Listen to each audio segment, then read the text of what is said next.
فیض شاہ جہاں صدائے رمضان۔ بسم اللہ الرحمن الرحیم۔ مولا صلی وسلم دائما ابدا علی حبیبک خیر الخلق کلہم یا رب بالمصطفیٰ بلغ مقاصدنا واغفر لنا ما مضى یا واسع الکرم۔ السلام علیکم ناظرین و سامعین کرام، 9 نیوز HD کے لائیو اسٹوڈیو سے رمضان المبارک کی یہ اسپیشل ٹرانسمیشن صدائے رمضان آپ کی خدمت میں پیش کی جا رہی ہے، اور آپ کا میزبان محمد لقمان رضا آپ کی خدمت میں حاضر ہے۔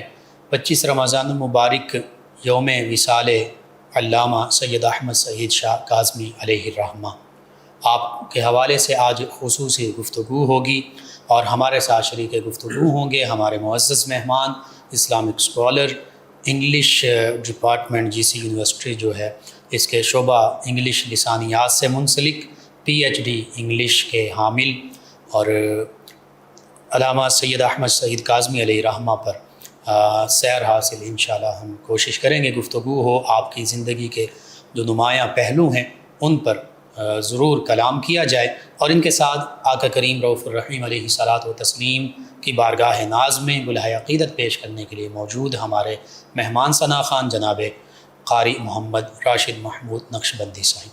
میں آپ دونوں معزز مہمانوں کو خوش آمدید کہتا ہوں۔ سب سے پہلے جناب ڈاکٹر محمد قاسم سعیدی صاحب، علامہ سید احمد سعید کاظمی شاہ علیہ الرحمہ، آپ کی زندگی کے بہت سے پہلو ہیں، عالم دین بھی ہیں، یعنی عالم ظاہر بھی اور عالم باطن بھی ہیں، اور اس کے ساتھ ساتھ سادات کرام کاظمی سادات یہ نسبت بھی آپ کو حاصل ہے۔ پھر تدریس کے معاملات ہیں، سیاست کے معاملات ہیں، تحریک پاکستان کے معاملات ہیں، دینی خدمات ہیں، دارالعلوم کا قیام ہے، بہت سی آپ کے واحد ذات میں، واحد شخصیت میں، ایک ذات ہیں، ایک شخصیت ہیں، لیکن آپ کی شخصیت کے کئی پہلو ہیں، ان پر کلام ہم کریں گے۔ سب سے پہلے تو ہمیں یہ پتہ ہو ہمارے ناظرین اور سامعین کو کہ علامہ سید احمد سعید شاہ کاظمی علیہ الرحمہ، آپ کا ابتدائی پس منظر کیا ہے، پیدائش اور پھر ابتدائی زندگی آپ کی کہاں گزری، ابتدائی علوم کہاں سے سیکھے، اور خانوادہ جو ہے آپ کا اس کا تعارف کیا ہے، اس حوالے سے ہمارے ناظرین کی رہنمائی کیجیے گا۔ نحمدہ ونصلی ونسلم علی رسولہ الکریم، اما بعد۔ ناظرین اور سامعین سب حضرات کو السلام علیکم ورحمۃ اللہ وبرکاتہ۔ آپ تمام ناظرین کا اور سامعین کا خصوصی شکریہ، اور 9 نیوز چینل کا جی میں بالخصوص شکریہ ادا کرنا چاہوں گا کہ 9 نیوز کی ٹیم نے، ایڈمنسٹریشن نے ایک بہت اہم شخصیت کے حوالے سے پروگرام کا انعقاد کیا ہے، تو آپ حضرات کا بہت شکریہ۔ تو حضرات محترم کہتے ہیں آپ کو مرحبا، جزاک اللہ۔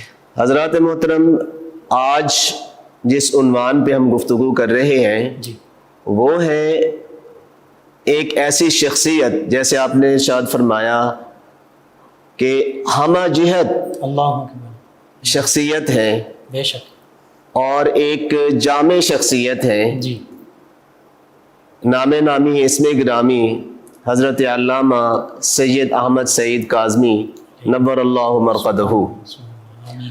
آپ کو عالم اسلام جی بالعموم اور اہلیان پاکستان بالخصوص غزالی زماں، سبحان اللہ، راضی دوران، امام اہل سنت، بے شک، بحقی وقت کے نام سے یاد اور کرتی ہے۔ اسلاف کا عملی نمونہ۔ اور حضرت کی شخصیت ایک ایسی شخصیت ہے جو یقیناً اسلاف کا ایک نمونہ تھے۔ بے شک، سب سے پہلے ہم یہ دیکھتے ہیں کہ حضرت علامہ غزالی زماں رحمۃ اللہ علیہ، جی آپ کا تعلق کس خاندان سے ہے، جی کہاں سے آپ نے تعلیم حاصل کی ہے؟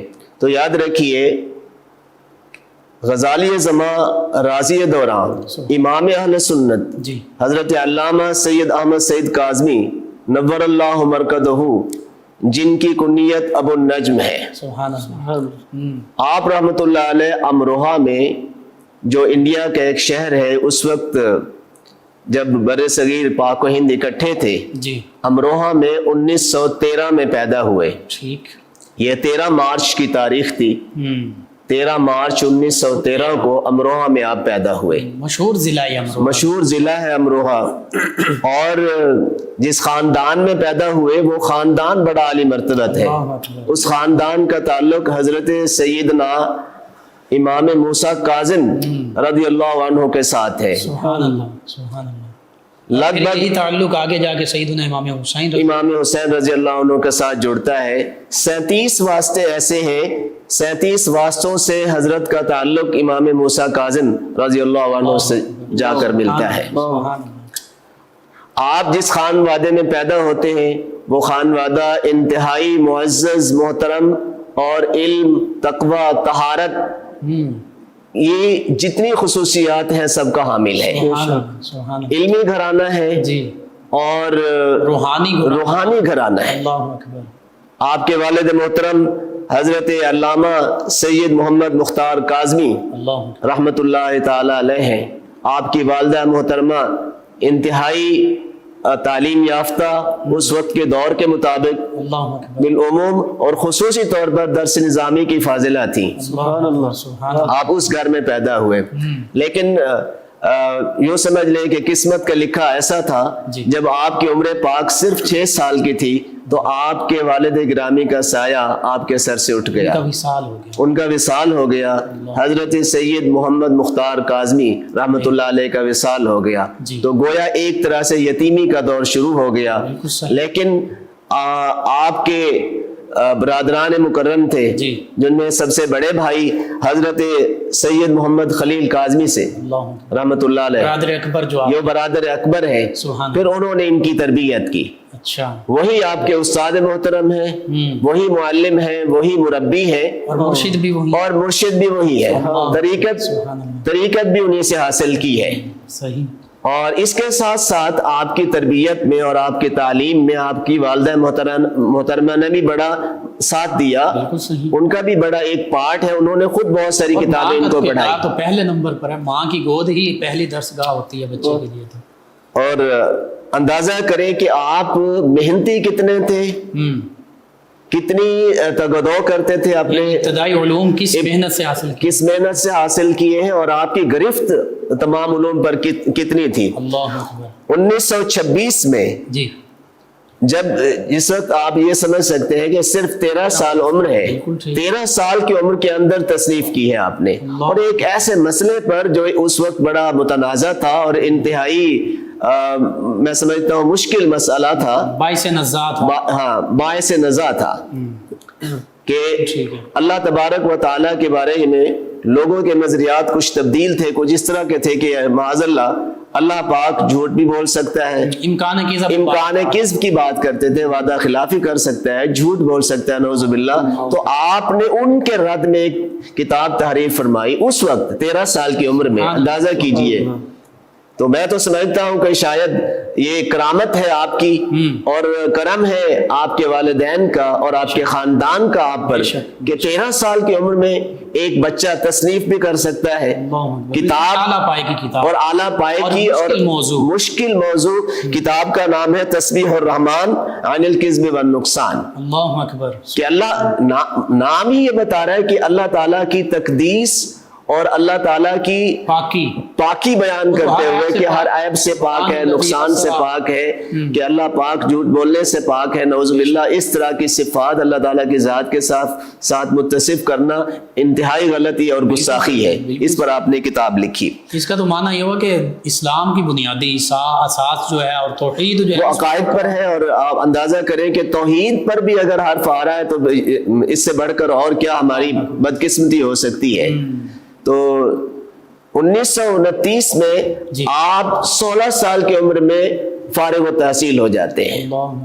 علوم کا سارا سلسلہ اپنے بھائی سے طے پایا جاتا ہے، ان سے اخذ کر لیتے ہیں، اور پھر آپ کی دستار بندی ہوتی ہے، اور آپ کی دستار بندی میں جب سند فراغت حاصل ہوتی ہے، بڑے بڑے علماء کرام، جید ائمہ، جید اساتذہ اور مشائخ اعظام تشریف فرما ہوتے ہیں، جن میں بڑے نام حضرت محدث اعظم کھچوچوی رحمۃ اللہ علیہ، سبحان حضرت سید نعیم الدین مراد آبادی رحمۃ اللہ علیہ، اتنے بڑے بڑے نام ہیں آپ کی دستار فضیلت میں شامل ہوتے ہیں۔ اس طرح آپ کا جو تعلم کا ایک پیکر اور مہمان ہے، وہ اپنے طور پر ایک جماعت تھے، وہ مفسر قرآن بھی ہے، جنہوں نے اعلیٰ حضرت رحمۃ اللہ علیہ کے ترجمہ قرآن پر تفسیر لکھی ہے، تفسیر نعیمی ایک طرح سے آپ سمجھ سکتے ہیں، خزائن العرفان کے نام سے، مختصر لیکن جامع، مختصر ہے مگر جامع ہے۔ تو اتنی بڑی شخصیات کی موجودگی میں آپ کی دستار بندی ہوتی ہے، اور آپ اپنے تعلم کے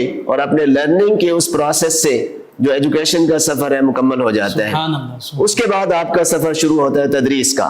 اور اس میں یہ بھی ناظرین کو بتائیے کہ کون کون سے علوم تھے جن پر آپ نے عبور حاصل؟ حضرت علامہ سید احمد سعید کاظمی رحمۃ اللہ علیہ، میں سمجھتا ہوں جو علوم اسلام کو سمجھنے میں، قرآن کو سمجھنے میں، دین کو سمجھنے میں ضروری ہے، سب پر ان کو دسترس حاصل تھی۔ کون سا علم ایسا ہے جو انہیں حاصل نہیں تھا، انہیں ان کا ملکہ نہیں تھا؟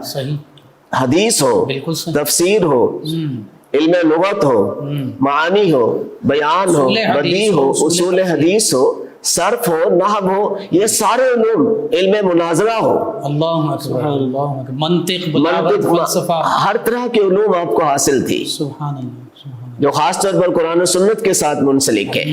سب پر آپ کو ایک گنا دسترس حاصل تھی۔ آپ ان کے اندر ایک طرح ید طولہ رکھتے تھے۔ یعنی یہ نہیں کہ ایک علم تو حاصل ہے تو دوسرا علم حاصل نہیں، بلکہ جتنے بھی اسلامی علوم اور بالخصوص قرآن و سنت کو سمجھنے کے لیے درکار علوم ہیں، علوم عالیہ، ان سب پر آپ کو کامل دسترس حاصل۔ ایک اچھے مفتی تھے، ایک اچھے محدث تھے، مطلب آپ یہ دیکھیں کہ مفسر تھے، آپ نے تفسیر قرآن مجید لکھی، مترجم تھے آپ نے حدیث کی کتابیں لکھی، حدیث کا درس دیا، ساری زندگی شیخ الحدیث کے اور شیخ التفسیر کے منصب پر فائز رہے۔ افتاء بھی آپ نے مطلب بہت سارے فتاوی جات بھی آپ کے موجود ہیں، باوجود مصروفیات کے فتاوی جات بھی لکھتے تھے اپنے ادارے میں۔ حالانکہ مفتی حضرات بھی موجود تھے، اعلیٰ پائے کے مفتی موجود تھے، اس کے باوجود بھی اگر کوئی مسائل ایسے آ جاتے جو متنازع ہوتے، جہاں آپ کی ضرورت ہوتی، آپ فتویٰ بھی جاری فرماتے۔ اللہ اکبر۔ یعنی دینی علوم کی تدریس کا آپ نے آغاز کیا، اور پھر مختلف جگہوں اور مختلف اوقات میں ان علوم کی تدریس کو آگے سے آگے بڑھاتے رہے، حتیٰ کہ پھر ملتان شریف آپ کی تشریف ہوئی۔ اس پر تفصیل سے آپ کلام کیجیے۔ ہم دیکھتے ہیں کہ جب آپ فارغ ہوتے ہیں تو اس کے بعد، اس وقت چونکہ ہندوستان تھا، بھارت متحدہ ملک تھا ایک طرح سے، آپ کا آنا پاکستان نہیں بنا تھا، آپ کا آنا جانا تھا۔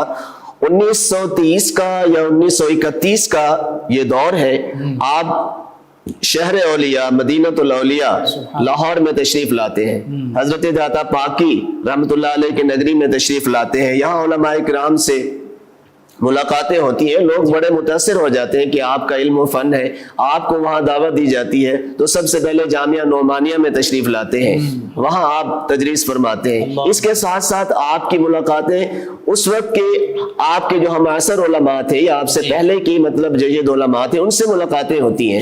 حضرت پیر سید دیدار علی شاہ صاحب رحمۃ اللہ علیہ، حضرت مولانا ابو الحسنات رحمۃ اللہ علیہ، اس طرح کے ابو البرکات رحمۃ اللہ علیہ، اس پائے کے علماء کرام روابط رہے، ان کے ساتھ اپنا بیٹھنا رہا، اور مطلب علمی گفتگو ہوتی رہی، آپ کی محافل ہوتی رہی۔ گفتگو بھی بڑا خوبصورت تھا، الفاظ اور انداز اور بیان، اس کا تو ثانی ہی کوئی نہیں ہے۔ آپ کا جو انداز ہے انتہائی شستہ ہوتا تھا۔ حالانکہ آپ اردو میں تقریر فرماتے، لوگ سرائکی سمجھنے والے، پنجابی بولنے والے، وہ لوگ بھی آپ کی اردو سمجھ پاتے تھے اور بڑے محب ہو کر سنتے تھے۔ تو بات ہو رہی تھی آپ کی تدریس کی، تو یہ سلسلہ جاری رہا کچھ عرصہ، آپ نے اوکاڑا میں بھی تدریس فرمائی۔ 1935 کا دور ہے، اس وقت آپ ملتان تشریف لے جاتے ہیں۔ وہاں پہ ایک بہت بڑے بزرگ تھے، حضرت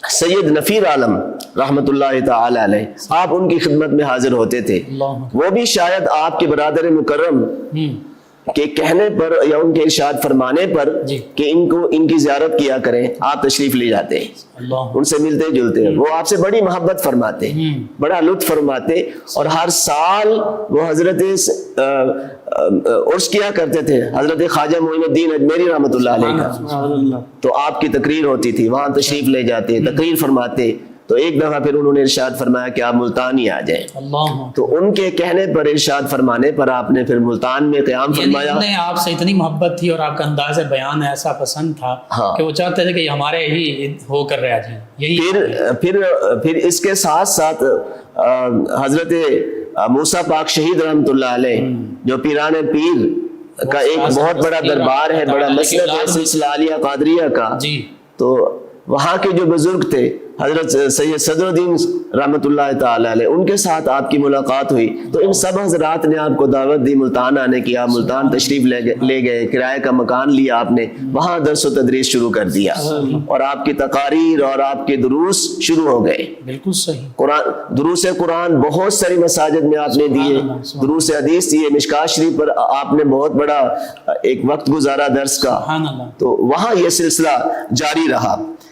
اور اس دوران یعنی آپ نے ملتان شریف تشریف لا کے قرآن و سنت اور حدیث کا درس بھی دیا، لوگوں کو اس سے روشناس کروایا، اور پھر جو شروع میں ابتدائی مشکلات تھیں ان کو بھی برداشت کرتے رہے۔ آپ یہ دیکھیں کہ شاہی عیدگاہ ملتان جی خانوار روڈ پہ ہے، بہت بڑا مرکز ہے، 1935 سے لے کر 1940 میں آپ کا انتقال ہوتا ہے، لگ بھگ 51 ایئرز آپ نے وہاں خطابت فرمائی۔ صحیح، اور کبھی تو ایسا بھی ہوتا تھا کہ آپ امروہہ سے بھی ادھر آتے، تشریف لے جاتے، گاڑی پہ آتے اور جمعہ پڑھا کے چلے جاتے۔ سبحان اللہ، سبحان اللہ، 51 سال ایک ہی جگہ دین متین کی خدمت کی۔ یہ دروس کا سلسلہ بہت بڑی بات تھی، اور اللہ تعالیٰ کی رضا کے لیے یہ سارا کچھ کرتے رہے۔ اچھا، زیادہ تر آپ کا وقت خطابات میں گزرتا، لوگ دور دراز سے آتے اور آپ کو لے جاتے، خطاب کی دعوت دیتے۔ تو ایک دفعہ ایسا بھی ہوا کہ کچھ لوگوں نے آپ کو دعوت دی خطاب کی، بہاولپور کے علاقے میں آپ تشریف لے گئے، آپ نے خطاب فرمایا، تو شاید ان کا پلان تھا، جو مخالفین تھے، جو اسکول آف تھاٹ ان کا ذرا ڈیفرنٹ تھا، ٹھیک ہے، آپ کے دلائل کے سامنے تو کچھ کہہ نہ سکے، جواب نہ بن سکا، تو انہوں نے پھر آپ پر حملہ کر دیا، کلہاڑیوں کے وار کیے، آپ کو شدید زخمی کیا، اور اپنے تئی آپ کو ایک طرح سے مردہ کر کے شہید کر کے چلے گئے۔ بعد میں لوگوں نے وہاں کے مقام شدید زخمی حالت میں چھوڑ کر چلے گئے، ان کے خیال میں یہ ہے کہ آپ کی ڈیتھ ہو چکی ہے، نعوذ باللہ۔ تو وہاں کے مقامی لوگوں نے آپ کو سنبھالا اور آپ کی تیمارداری کی اور آپ کو پٹیاں کی اور آپ ملتان تشریف لے آئے اور ملتان میں پھر آپ نے علاج شروع کیا. ٹھیک ہے, ہاسپٹل میں ایڈمٹ رہے, ہاسپٹل میں ایڈمٹ رہے, گھر میں رہے اور گھر میں علاج معالجہ جاری رہا. اور اب آپ حیران ہوں گے اس وقت کے بڑے بڑے مشائخ اعظام علماء کرام تشریف لاتے رہے, حتیٰ کہ حضرت محدث اعظم کچوچوی رحمۃ اللہ علیہ اور حضرت پیر سید جماعت علی شاہ صاحب رحمۃ اللہ علیہ خود تشریف لے آتے. ایک بیان کے مطابق جو حضرت, میں روایت کر رہا ہوں, حضرت علامہ سید حامد سید کاظمی شاہ صاحب مدظلہ کو, ان کی میں بات کو کوٹ کرنا چاہوں گا. انہوں نے فرمایا کہ حضرت سید جماعت علی شاہ صاحب رحمۃ اللہ علیہ خود اپنے ہاتھ سے دوائیاں بنا بنا کے, دوائیاں کھرل کر کے آپ کی پٹی, مرہم پٹی کیا کرتے تھے. وہ یہاں رہے, اللہ اکبر, اتنے بڑے ایک عالم دین اور ایک سید, ان کی عظمت اور ان کی شان اور خدمت. اور اسی دوران بات چل نکلی کہ حضرت خدا نہ خواستہ اگر آپ کا انتقال ہو جاتا تو کیا ہوتا, آپ کی کیا خواہش تھی, آپ کے کیا ارادے تھے, کیا چاہتے تھے آپ. تو آپ نے فرمایا کہ بھی اللہ جانتا ہے, کم از کم مجھے یہ ملال رہتا ہے کہ میں کوئی ادارہ نہیں بنا سکا. میرا خیال تھا, میرا ارادہ تھا کہ میں کوئی ادارہ قائم کروں جہاں پہ قال اللہ اور قال رسول کی صدائیں بلند ہوں. تو انہوں نے کہا جی آپ بسم اللہ کیجئے, یعنی اسلامی تعلیمات آگے سے آگے پھیل سکیں, آگے سے آگے پھیل سکیں, علماء تیار ہو, ایک جماعت تیار ہو. اللہ اکبر. تو اس وقت آپ کو خیال آیا اور آپ نے جامعہ انوار العلوم کا قیام فرمایا, اللہ اکبر, جامعہ انوار العلوم کی بنیاد رکھی. اور آپ حیران ہوں گے کہ اتنے مشکل حالات ہیں وہاں پر کہ پیسہ کوئی نہیں ہے. آپ نے خواہش کا اظہار فرمایا, آپ کے ملنے والے ایک دوست تھے, معتقد تھے, مرید تھے, منشی اللہ بخش رحمۃ اللہ علیہ, ان سے بات کی، انہوں نے اس وقت کے مطابق 10,000 روپے پیش کر دیے۔ آپ گھر تشریف لے گئے، اپنی زوجہ محترمہ سے بات کی، انہوں نے اپنے زیور دے دیے، وہ زیور بیچے، 10,000 روپے ملائے اور جامعہ انوار العلوم کے لیے ایک جگہ خریدی، 1.5 کنال کے لگ بھگ جگہ ہے شاید، وہ جگہ خریدی اور وہاں پر مسجد بھی بنائی اور ادارہ بھی وہاں قائم فرمایا۔ یعنی دیکھیے ڈاکٹر صاحب کہ اب زندگی کے آخری لمحات ہیں، یہ تو اللہ کی دست قدرت میں ہے، زندگی بڑھا دی، ورنہ ہو سکتا تھا شہید ہو جاتے، لیکن جان بھی اللہ اور اس کے رسول صلی اللہ علیہ وسلم کے راستے میں دے رہے ہیں۔ بالکل، اور اگر زندگی باقی بچ گئی تو پھر بھی یہی خیال ہے کہ اللہ اور اس کے رسول صلی اللہ علیہ وسلم کی طرف سے جو قرآن حدیث ہم تک پہنچا ہے وہ آگے امت مسلمہ تک پہنچ جائے۔ 6-7 سال کا پیریڈ گزرتا ہے، دیکھیں 1935 میں آپ تشریف لے جاتے ہیں اور 1944 میں آپ انوار العلوم کا قیام کر لیتے ہیں۔ اللہ اکبر، 9 سال کے دوران میں یہ دارالعلوم قائم ہو جاتے ہیں، اور آپ حیران ہوں گے، بڑے بڑے علماء بعد میں جاتے رہے، وہاں پہ بڑی تدریس بھی کی لوگوں نے، لوگ جاتے بھی تھے تو حیران ہوتے کہ اتنی چھوٹی سی جگہ ہے، مختصر سی جگہ ہے، اور اتنے بڑے بڑے علماء کرام یہاں سے تیار ہو کر جا رہے ہیں، دنیا بھر میں پھیلے ہوئے ہیں۔ عالم اسلام کے اندر کوئی جگہ ایسی نہیں ہے جہاں پر انوار العلوم کا فیضان نہ ہو، بالکل صحیح، جہاں پر فیضان حضور غزالی زمان، یہاں پر آپ کے تلامذہ یا آپ کے تلامذہ کے تلامذہ موجود ہیں، اور یہ صدقہ جاری ابھی تک جاری ہے۔ بالکل صحیح، یعنی اپنی جو زوجہ محترمہ ہے آپ کی، جی ہاں، انہوں نے بھی ان کا اخلاص بھی مثالی ہے۔ اللہ اکبر۔ تو ہم کہہ سکتے ہیں کہ جو دارالعلوم ہے انوار العلوم، اس میں آپ کے اپنا خون پسینہ، آپ کی محنتیں، آپ کی زوجہ محترمہ سب کی محنتیں اور زندگی کی پوری زندگی للہیت اور خلوص پر مبنی ہے، وہ اس میں موجود ہے۔ اور پھر خود تدریس فرماتے رہے جی، اور ایک وقت ایسا آیا کہ جامعہ اسلامیہ عباسیہ بہاولپور، جی، انہیں ضرورت پڑے، جو اسلامک یونیورسٹی ہے آج، جی ماشاءاللہ بڑے لیول کی یونیورسٹی ہے، اس وقت جامعہ اسلامیہ تھا، جی، جو بہاولپور کے جو صوبہ تھا اس وقت ان کے ریاست تھی، ان کے کنٹرول میں تھا، تو انہوں نے آپ کو دعوت دی اور استدعا کی، ان کی استدعا پر آپ تشریف لے گئے اور شیخ الحدیث کے منصب پر فائز رہے۔ آپ حدیث کے ڈپارٹمنٹ کے چیئر رہے، شیخ الحدیث رہے۔ 1963 سے لے کر 1974 تک یہ سارا پیریڈ آپ نے وہاں گزارا اور ہزاروں لاکھوں طلباء کو آپ نے پڑھایا۔ سبحان اللہ، سبحان اللہ، یعنی آپ سے پڑھ کر وہ بھی خود مختلف فیلڈز میں گئے، بڑے وہاں سے پڑھے ہوئے لوگ، بڑے بڑے علماء، بڑے بڑے اسکالر، بڑے بڑے محدث اور مفسر وہاں سے نکلے، جو اپنے تئیں بڑے مطلب ایک طرح سے جماعت بنے، ان لوگوں نے بڑے ادارے بنائے، وہ شیوخ الحدیث بنے۔ ان میں ایک دو نام میں عرض کر دیتا ہوں، حضرت علامہ شیخ الحدیث مولانا مشتاق احمد صاحب چشتی، یہ بھی وہیں پڑھتے رہے، اور بہت سارے علماء تھے۔ بالکل صحیح۔ انشاءاللہ اس سلسلہ کلام کو جاری رکھتے ہیں، ایک نبی کریم صلی اللہ علیہ وآلہ وسلم کی نعت جو ہے وہ شامل کرتے ہیں۔ جی ناظرین و سامعین، 9 نیوز HD کے لائیو اسٹوڈیو سے رمضان المبارک کی یہ اسپیشل ٹرانسمیشن، اور آج بہت ہی عظیم ایک ہستی، ان کے تذکرہ مبارکہ ہو رہا ہے، تذکرہ مبارکہ علامہ احمد سعید شاہ کاظمی علیہ الرحمہ، غزالی زماں ہیں، رازی دوراں ہیں، اور پھر قرآن و سنت کے بہت بڑے حامل بھی ہیں، پیکر بھی ہیں، مفسر بھی ہیں، محدث بھی ہیں، مفتی بھی ہیں، کیا کیا آپ کے نمایاں اوصاف ہیں، ان کا ذکر ہو رہا ہے۔ اسی گفتگو کو جاری رکھیں گے۔ ہمارے ساتھ موجود ہیں ہمارے مہمان ثنا خان جناب قاری محمد راشد محمود نقشبندی صاحب، نبی محتشم صلی اللہ تعالیٰ علیہ وآلہ وصحبہ وبارک وسلم کی بارگاہ ناز میں حضور غزالی زماں علامہ سید احمد سعید شاہ کاظمی علیہ رحمہ ہی کا کلام پیش کریں گے۔ جی جناب قاری محمد راشد محمود نقشبندی صاحب۔ جلوائے وضحا دیکھتے رہ گئے، جلوائے وضحا دیکھتے رہ گئے، حسن بدر دجا دیکھتے رہ گئے، روح روشن پہ زلف سیاہ دیکھ کر، روئے روشن پہ زلف سیاہ دیکھ کر ہم ضحا اور سجا دیکھتے رہ گئے، ہم ضحا اور سجا دیکھتے رہ گئے، جلوائے وضحا دیکھتے رہ گئے، عرش پر پہنچے آقا تو روح امین،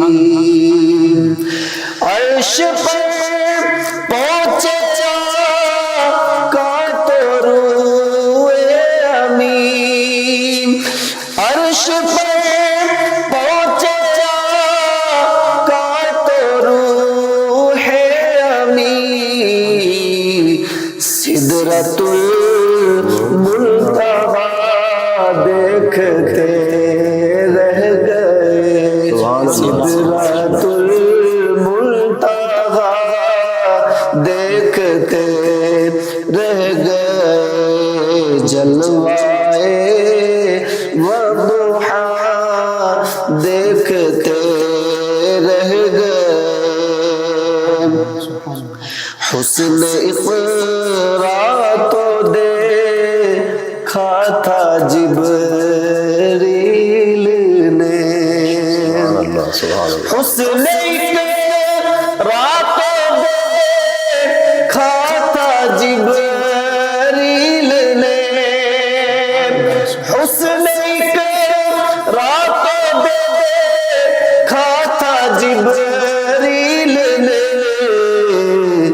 ہم تو غار ہیرا دیکھتے رہ گئے، ہم تو غار ہیرا دیکھتے رہ گئے، جلوائے وضحا دیکھتے رہ گئے، حسن بدر دجا دیکھ کے رہ گئے، اور بہت ہی پیارا شعر، چاند دو ٹکڑے ہو کر تصدق ہوا، چاند دو ٹکڑے ہو کر تصدق ہوا، چاند دو ٹکڑے ہو کر تصدق ہوا،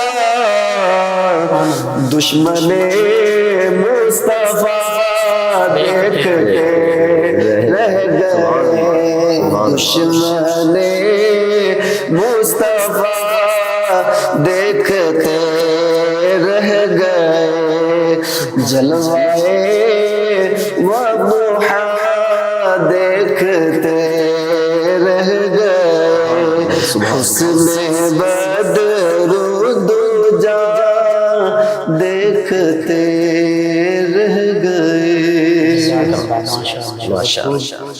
جی ناظرین و سامعین، 9 نیوز HD کے لائیو اسٹوڈیو سے رمضان المبارک کی یہ اسپیشل ٹرانسمیشن صدائے رمضان آپ کی خدمت میں پیش کی جا رہی ہے۔ بہت خوبصورت کلام، اور حقیقت یہ ہے کہ جو علماء، فقہاء اور پھر اہل بیت کرام سادات میں سے ہوں، نبی رحمت صلی اللہ علیہ وآلہ وسلم کی آل میں سے ہوں، قرآن و سنت کے علوم سے بھی واقف، اور ایسے واقف کہ پھر اس کے موتی آگے امت مسلمہ تک بکھیرنے والے ہوں، وہ جب نعت لکھتے ہیں تو وہ ایسی ہی نعت لکھتے ہیں جو قرآن و حدیث ہی کا مرقع ہوتی ہے۔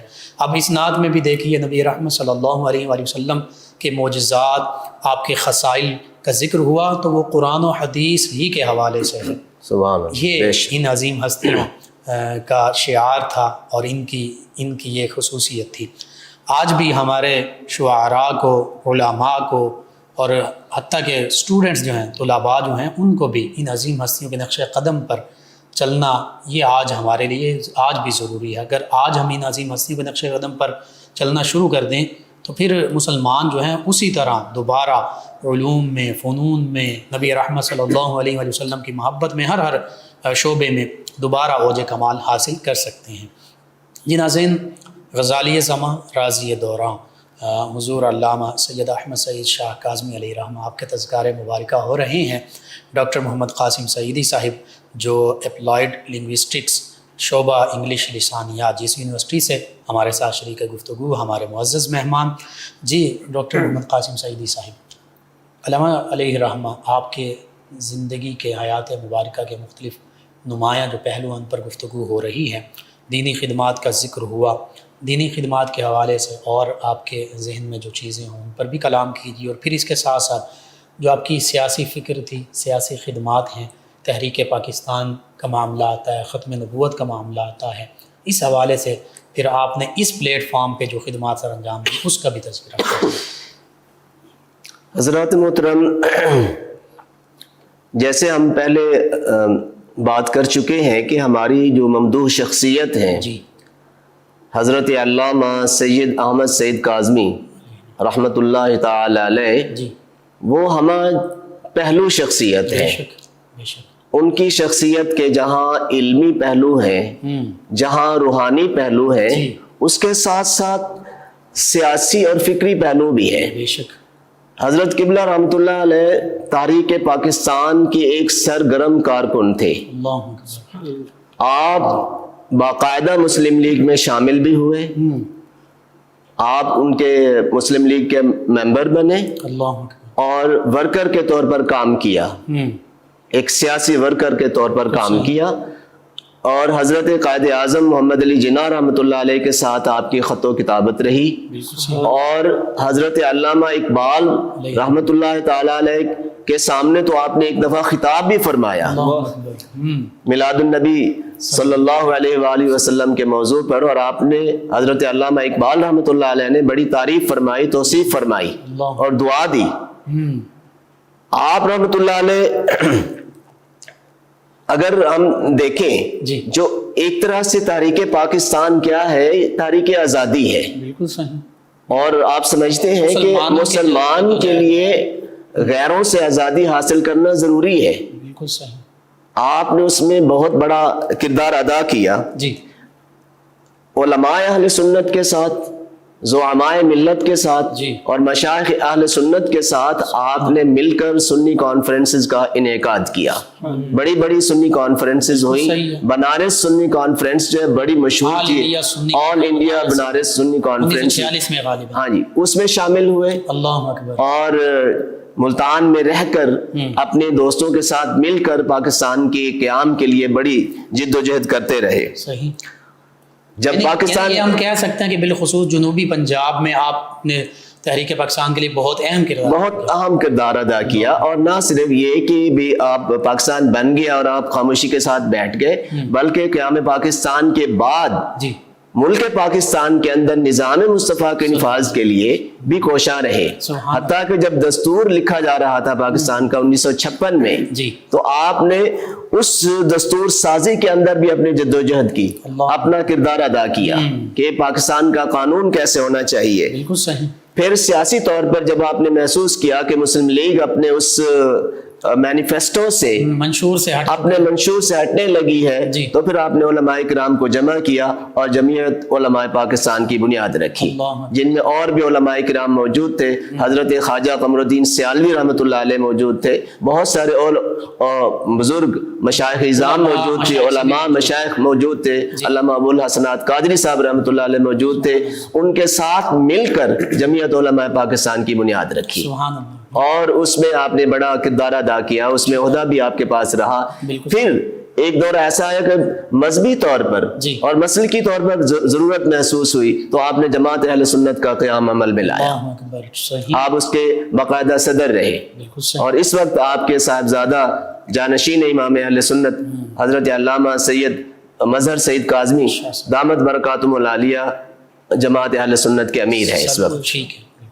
تو اسی طرح اگر آپ مذہبی جماعتوں کی طرف جاتے ہیں جو خالصتاً مذہبی جماعتیں ہیں، تبلیغی لیول پہ جو کام کر رہی ہے دعوت اسلامی، اس کی بنیادوں میں بھی آپ کا ہاتھ ہے، بانیان میں شامل ہیں، ان میں علامہ شاہ احمد نورانی رحمۃ اللہ علیہ، علامہ ارشد القادری رحمۃ اللہ علیہ، اور اس کے ساتھ ساتھ غزالی اعظمہ رحمۃ اللہ علیہ، یہ لوگ موجود تھے، انہوں نے اس دعوت اسلامی کا روح رواں تھے، یہ مشیر تھے، اخلاص شامل تھا، اس جماعت کے بانیوں میں یہ شامل ہے۔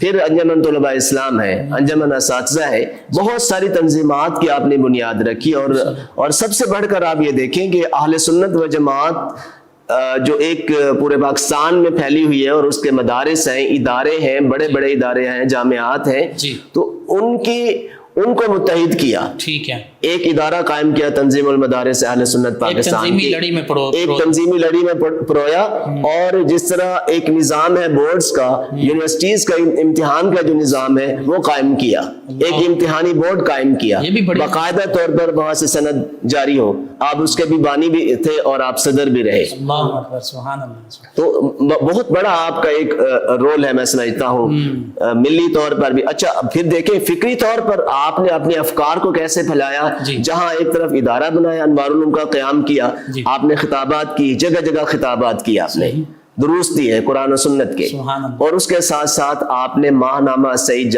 جاری فرمایا، آپ صحافت کے ساتھ بھی منسلک رہے، آپ اس کے مدیر رہے، بالکل صحیح، ماہنامہ سعید بڑا عرصہ چلتا رہا، اور ایک دوسرا ابراہیم و موسیٰ، اصل جو صحافت کا معنی اور مفہوم ہے اس کے مطابق ایک اور رسالہ تھا، ماہنامہ تھا القائد، جس میں شاہ محمود قریشی صاحب کے والد گرامی نواب سجاد حسین قریشی صاحب بھی اس میں شامل تھے، شاید وہ اس کے مدیر تھے، اس کے ساتھ بھی آپ شامل رہے، ماہنامہ القائد میں بھی، قائد ملتان کے نام سے تھا، پھر ماہنامہ سعید میں جو اہم شعبے تھے ان میں آپ کے نمایاں رہا، پھر آپ نے اخبارات میں اپنے کالم لکھے، جہاں ضرورت پڑی، جس وقت ضرورت پڑی، جس مسئلے پر ضرورت پڑی، آپ نے اپنے کالم جنگ میں، نوائے وقت میں شائع فرمائے۔ اللہ اکبر، تو ایک مطلب آپ کی شخصیت بہت بڑی شخصیت ہے، جس پہلو سے بھی اگر آپ دیکھیں گے تو آپ کو نظر آئے گا کہ آپ وہاں پر موجود ہیں، کوئی تشنگی محسوس نہیں ہوگی آپ کو، الحمدللہ ہر محاذ پر سب سے آگے ڈٹے ہوئے کھڑے ہوئے نظر آتے ہیں ہمیں۔ اس کے علاوہ چونکہ آپ کی تدریسی خدمات کا ذکر ہوا تو غالباً احادیث مبارکہ کے اسباق خود پڑھاتے تھے؟ احادیث مبارکہ کے اسباق خود پڑھاتے تھے، بخاری شریف، مسلم شریف تو باقاعدہ طور پر خود ہی پڑھاتے تھے، اور آپ کے ایک نمایاں ممتاز شاگرد، اور میں سمجھتا ہوں کہ فنافی شیخ تھے، فنافی شیخ وہ مرید تھے گورڑا شریف کے، تو ہمیں تو فنافی شیخ لگتے تھے، حضرت علامہ مولانا الحافظ مشتاق احمد چشتی رحمۃ اللہ علیہ، باقی اسباق حدیث کے وہ پڑھایا کرتے تھے، یعنی آپ بخاری اور مسلم آپ پڑھایا کرتے تھے، نائب شیخ الحدیث بھی، اور جس دور میں آپ بہاولپور تشریف فرما تھے جامعہ عباسیہ میں، تو پیچھے باقاعدہ طور پر شیخ الحدیث رکھے، جب آپ وہاں سے تشریف لے آئے تو پھر خود پڑھایا کرتے تھے، اور علالت کے باوجود بھی پڑھاتے تھے۔ آپ جن دنوں آپ کا وصال مبارک ہوتا ہے 1986 میں، ان دنوں بھی اپنے بستر پر جہاں آپ تشریف فرما تھے، بیماری علالت کے باوجود بھی سبق پڑھایا کرتے تھے، اور ہم نے ناغہ نہیں کیا۔ ڈاکٹر صاحب ہم نے تو یہ بھی سنا کہ بعض کا تو اپنے شاگردوں کے لیے کھانا خود لے جانا، کھانا لے جانا، ان کی خدمت کرنا، ان کو کرایہ دینا، بہت بڑا پیار رکھتے تھے طلباء کے ساتھ، علماء کے ساتھ، اور بڑی انکساری تھی، عاجزی انکساری کی تو انتہا تھی۔ ایک عام طالب علم کو جو مبتدی ہوتا تھا اس کو بھی مولانا کے بغیر پکارا ہی نہیں کرتے تھے، مولانا آپ یہ میری بات سنیں، مولانا ادھر تشریف رکھیں، تو بڑا رتبہ دیتے تھے دین کے طلباء کرام کو۔ سبحان اللہ۔ آپ نے آپ کے مختلف نمایاں اوصاف کا ذکر ہوا، اور حقیقت یہ ہے کہ ہم وہ احاطہ ہی نہیں کر سکتے تفصیل کے ساتھ، وقت بھی کم ہوتا ہے۔ آپ کی کیا تصانیف بھی ہیں، اس شعبے میں بھی آپ نے کام کیا؟ یقیناً باوجود تدریس کے اور باوجود تبلیغ کے، تدریس میں اور تبلیغ میں آپ کا زیادہ وقت گزرا، بڑے لمبے سفر بھی ہوتے ہیں، بڑے لمبے سفر بھی آپ نے طے کیے، لیکن اس کے باوجود تصانیف سے بھی آپ غافل نہیں رہے۔ سب سے بڑا کام جو آپ نے کیا وہ آپ نے قرآن مجید کا ترجمہ کیا، ٹھیک ہے، ترجمۃ القرآن پبلشڈ ہے البیان کے نام سے، اور یہ موجودہ دور کے عین مطابق ہے، سلیس زبان میں ہے، آسان ہے، اور میں سمجھتا ہوں جو قرآن مجید کے اس ترجمہ کی خصوصیات میں جو کچھ لکھا ہے اس میں سب سے بڑھ کر یہ ہے کہ اللہ جل جلالہ وعز برہانہ اور نبی کریم صلی اللہ علیہ وسلم کے ساتھ جو ادب کے تقاضے ہیں وہ پورے کیے گئے ہیں۔ بہت سارے مترجمین دھوکہ کھا گئے ہیں، بے ادبی اور گستاخی کے مرتکب ہو گئے، بہت خیال رکھا گیا، اور ترجمہ کی باقی خصوصیات میں یہ ہے کہ سلیس زبان استعمال کی گئی ہے، بالکل صحیح، اور روانی کے ساتھ ایک عام مسلمان موجودہ جو اردو سلیس اردو ہے اس کے عین مطابق ترجمہ کیا گیا۔ اسی طرح آپ نے تفسیر لکھی التبیان کے نام سے، لیکن یہ ہے کہ زندگی نے وفا نہیں کی، ابھی پہلی جلد ہی نامکمل تھی پہلے پارے کی، اور آپ کا وصال ہو گیا 1986 میں۔ اس کے علاوہ آپ نے بہت ساری تصانیف کی ہیں جن میں نمایاں جو ہے وہ، جیسے میں نے پہلے عرض کیا تھا، جو 13 سال کی عمر میں لکھی تھی پہلی کتاب تسبیح الرحمن، عن الکذب والنقصان، الحق المبین، نفی الذل، حیات النبی، میلاد النبی، علم غیب، التبشیر برد التحذیر، کتاب التراویح، تسکین الخواطر، توحید و شرک، حجیت حدیث، بہت ساری کتابیں ہیں، اور دیکھیے عقائد پر کتابیں ہیں، اور درود پاک، درود تاج پر اعتراضات لوگوں نے کیے، اس پر کتاب لکھی، اور لغت میں نے جیسے پہلے عرض کیا تھا کہ آپ ماہر تھے، لفظ النبی پر آپ نے ایک کتاب لکھی ہے کہ لوگوں کو النبی کے لفظ کا معنی ہی نہیں پتا، اور یہ وقت کی ضرورت تھی۔ اس طرح دیت کا مسئلہ آیا، لوگوں نے اختلاف کیا کہ عورت کی دیت اتنی ہے، مرد کے برابر ہے، یہ ہے وہ ہے، تو عورت کی دیت کے حوالے سے آپ نے کتاب لکھی۔ تو موقع، محل اور ضرورت کے عین مطابق آپ قلم اٹھایا کرتے تھے، کبھی غافل نہیں رہے۔ تو یہی آپ کی زندگی کے وہ لمحات ہیں۔ پھر آپ یہ دیکھیے کہ آپ جب سبق پڑھایا کرتے تھے تو علماء کرام آپ کے اسباق کو باقاعدہ نوٹ بھی کرتے تھے، انہوں نے بڑی کوشش چینی کی، نوٹس بناتے تھے۔ ان جید علماء کرام میں حضرت سید مفتی شجاعت علی قادری صاحب ہیں، خطیب پاکستان علامہ محمد شفیع قادری صاحب رحمۃ اللہ علیہ ہیں، بڑے بڑے نام ہیں آپ کے شاگردوں میں۔ تو بات چل رہی تھی تھوڑی، مجھے شاید میں بتا نہیں سکا آپ کی عاجزی اور انکساری کی اور دل جوئی کی۔ آپ کے ایک بہت بڑے شاگرد ہیں، اولین شاگردوں میں ہیں، مولانا خورشید احمد صاحب ظاہر پیر والے، انہوں نے یہ واقعہ بیان فرمایا کہ ہمارے سامنے انوار العلوم میں 3 حضرات تشریف لائے آپ سے خطاب کی دعوت دینے کے لیے، ایک ٹائم لینے کے لیے۔ بالکل صحیح۔ تو تینوں حضرات مختلف شعبہ جات سے تعلق رکھتے، 2 حضرات بہت امیر تھے، گاڑی والے، پیسے والے، اور بڑا مطلب انہوں نے لجاجت کی کہ ہمیں ٹائم دیں، دوسرے نے کہا مجھے ٹائم دیں۔ ایک غریب بندہ آیا، پھٹے پرانے کپڑے، انہوں نے کہا جی میرے پاس تشریف لے جائیں، میرے والد صاحب کی برسی ہے، پچھلے سال بھی آپ آئے تھے، اس جگہ بھی آپ چلیں۔ انتہائی غریب تھا، اب وہ ایک ہی ٹائم لینا چاہتے تھے، ایک ہی دن، ایک ہی وقت۔ تو آپ نے تینوں کو بٹھایا، درس حدیث دیا، اور اس کے سامنے ان تینوں کو بٹھا کر سمجھایا کہ بات یہ ہے کہ بھئی میں اگر ایک کے پاس جاتا ہوں تو دوسرے سے وعدہ خلافی ہوتی ہے، دوسرے کی دل شکنی ہوتی ہے، تیسرے کے پاس جاؤں، پہلے کے پاس جاؤں، دوسرے کے پاس جاؤں، میں تینوں کے پاس نہیں جاتا۔ میں ایسا کرتا ہوں، اگر آپ راضی ہوں، میں آپ تینوں میں سے کسی کے پاس بھی نہیں جاتا، میں اسی دن درس حدیث دوں گا، اور اس کا ثواب آپ سب کے لیے ہوگا، آپ کے سب نام اعمال میں ہوگا، حدیث پڑھانے کا ثواب ہوگا، آپ تینوں کو ہوگا۔ تو تینوں راضی ہو گئے، اور 2 کو وہیں پہ کھانے کا اہتمام کیا، اور جو تیسرا غریب آدمی تھا اس کو ساتھ لے گئے، گھر جا کر ساتھ بیٹھ کے کھانا کھلایا۔ اس نے کہا جی کھانا میں نے کوئی نہیں کھانا، میرے آپ ساتھ چلے۔ آپ نے ان دونوں کو راضی کر لیا، میں کھانا نہیں کھاؤں گا جب تک آپ مجھ سے وعدہ نہ کریں۔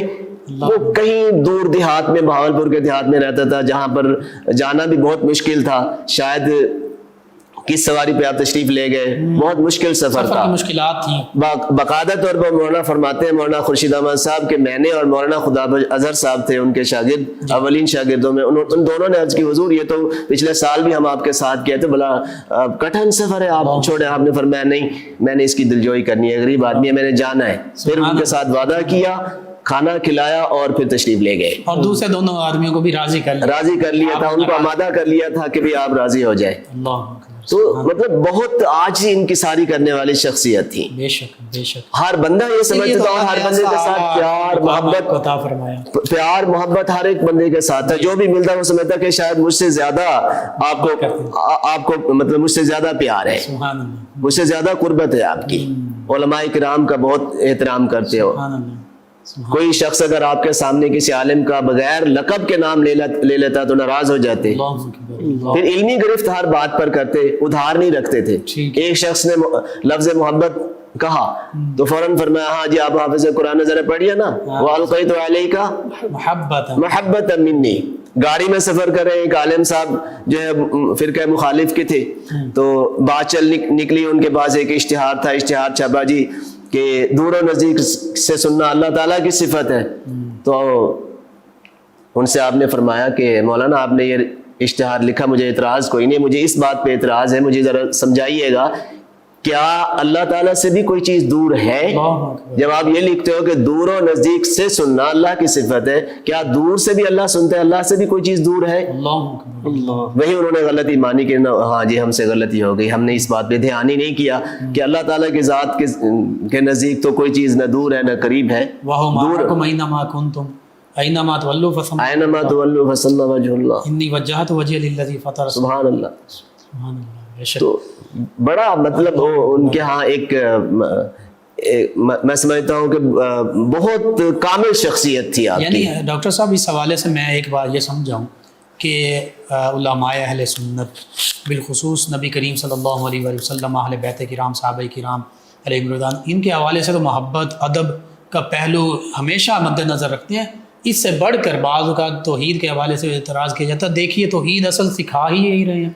اللہ کی ذات بابرکات کے بارے میں ایک باریک سی بات پیش آ رہی ہے تو اس پر بھی گرفت کر رہے ہیں, اس پر بھی گرفت فرماتی ہے. یہ واقعہ ہو گیا جو پہلا واقعہ جو ہے وہ امکان کذب والا, اسے آپ دیکھیں. اللہ اکبر. بے شک بے شک. تو آپ کی ماشاءاللہ جب تقریر فرماتے آپ کا دلائل کا اتنا انبار لگا دیتے کہ سننے والا اس کے پاس کوئی جواب نہیں ہوتا تھا. اور مزے کی بات ہے کہ آپ کا جب خطاب ہوتا تھا, حالانکہ آپ اردو میں خطاب فرماتے, باقی زبانوں کے لوگ بھی سمجھتے تھے جن کی مادری زبان اردو نہیں تھی.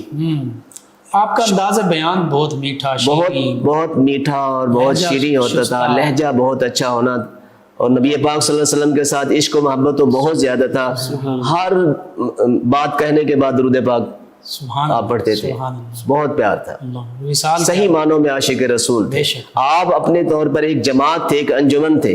آپ نے بڑے بڑے لوگ تیار کیے. آپ اندازہ کر سکتے ہیں کہ جو کام آپ نہیں کر سکے آپ کے شاگردوں نے مکمل کر دیا. آپ نے ادارے بنائے, جتنا بنا سکے بنائے, اس کے بعد آپ کے شاگردوں نے, آپ کی اولاد نے, اب آپ یہ دیکھیے آپ کام کو آگے بڑھایا. اس وقت بھی درس قرآن موجود ہے. آپ جمعۃ المبارک کے دن تشریف لے جائیں, شاہی عیدگاہ میں بہت بڑا درس قرآن ہو رہا ہے. دارالحدیث موجود ہے, اور نئی طرز پر آپ کے صاحبزادگان نے یونیورسٹی کا قیام, جامعہ اسلامیہ العالمیہ انوار العلوم کا قیام عمل میں لایا ہے.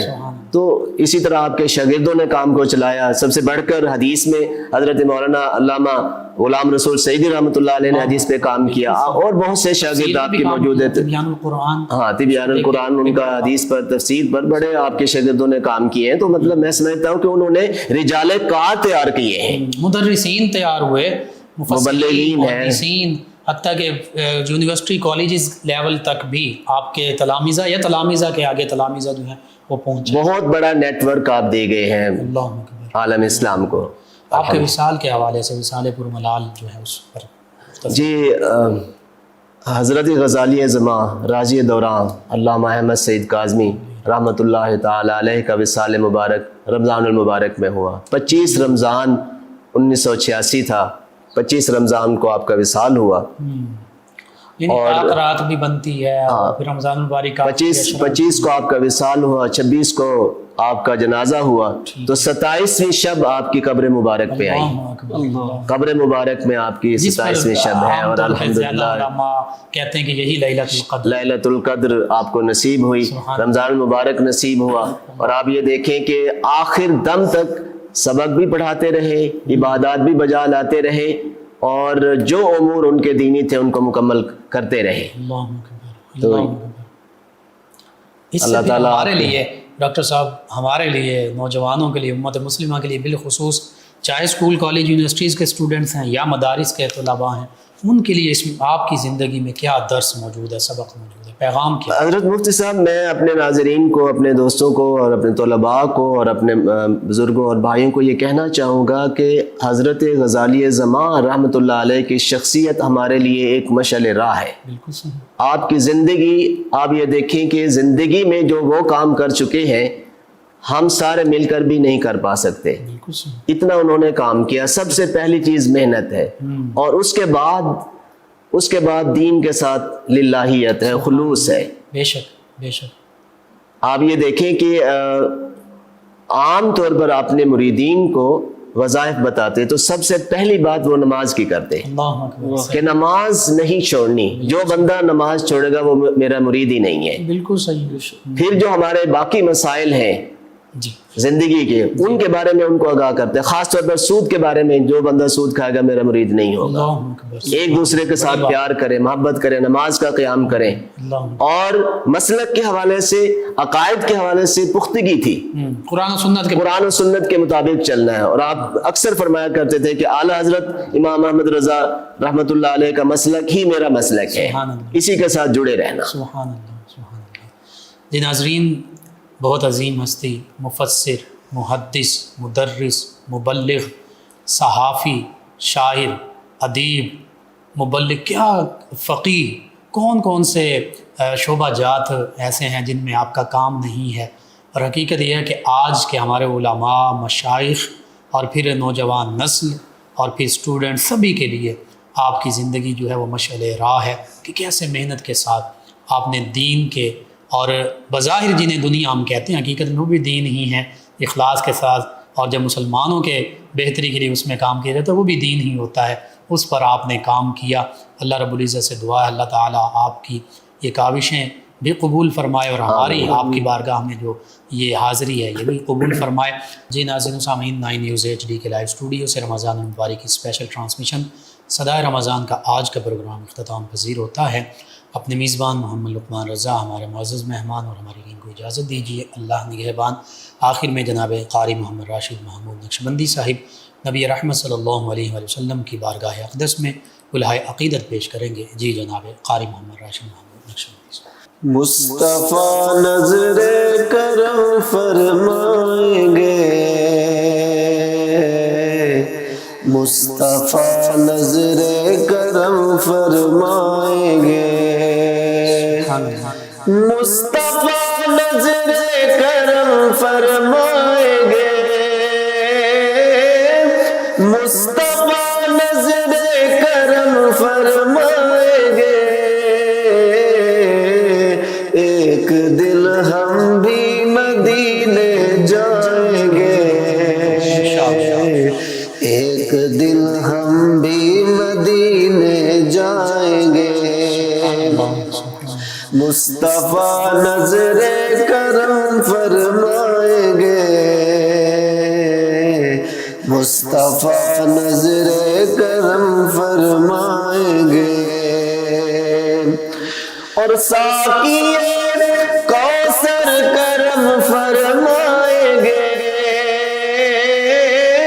ساقی کوثر کرم فرمائیں گے، ہم پیئیں گے وہ پلاتے جائیں گے، ہم پیئیں گے وہ پلاتے جائیں گے، مصطفیٰ نظر کرم فرمائیں گے،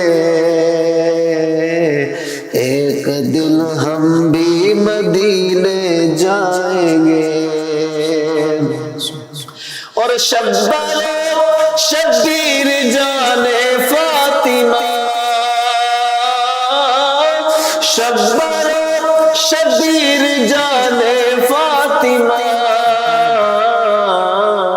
اپنے نانا سے ہمیں ملوائیں گے، اپنے نانا سے ہمیں ملوائیں گے، مصطفیٰ نظر کرم فرمائیں گے،